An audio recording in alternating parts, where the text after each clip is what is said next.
Hi, welcome to the car, and today I want to talk about dynamics and articulation, those tools of expression. I want to share with you a observation I have, and then I want to challenge you with something. So, dynamics and articulation, those are tools of expression, and they make music exciting. And often we neglect those. We're so worried about the when to play and what pitch to play, the notes and the rhythms. We often forget about dynamics and articulation. So, let me share with you my observation. Think about the first time you heard your voice in a recorded medium. So maybe for me, I know it was an answering machine, and I was almost offended when I heard it. I was like, that's not my voice. I know what my voice sounds like. It is what your voice sounds like. I call this the voicemail bias. So we create a sound in our head of what we think our voice is based on, the vibration of our skull and what we hear reflected off surfaces, but that's not what everybody hears.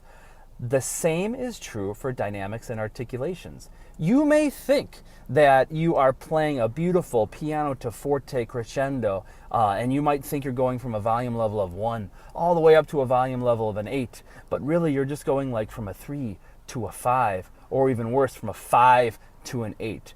There is a different technique to playing loud, and there's a different technique to playing soft. And we often just keep the same technique for playing loud, and then we vary the degrees of loudness, but we never really get into the softs.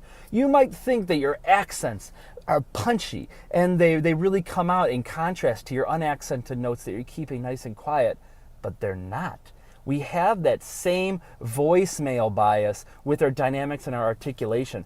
But there is a cure, and the cure is the same thing that we have for our inner voice. If you record yourself playing with dynamics and articulation, if you record yourself playing with those tools of expression, what you hear is going to be the truth. You have an unbiased, objective recording, and then you can make your own observations based on that. So here is the challenge. I want you to record a one measure phrase of a crescendo with all eighth notes, and then a decrescendo with all eighth notes. Use whatever pitch you want. You can use more than one pitch. Just try to make the crescendo nice and smooth, and the decrescendo, make sure it doesn't fall off right away in volume. And then the second thing is, I want you to play any note you want, any note or notes, and I want you to follow this accent pattern. Da da da da da da da da da da da da da. Make sure that all the accented notes are the same volume and all the unaccented notes are the same volume. You want those accents to pop.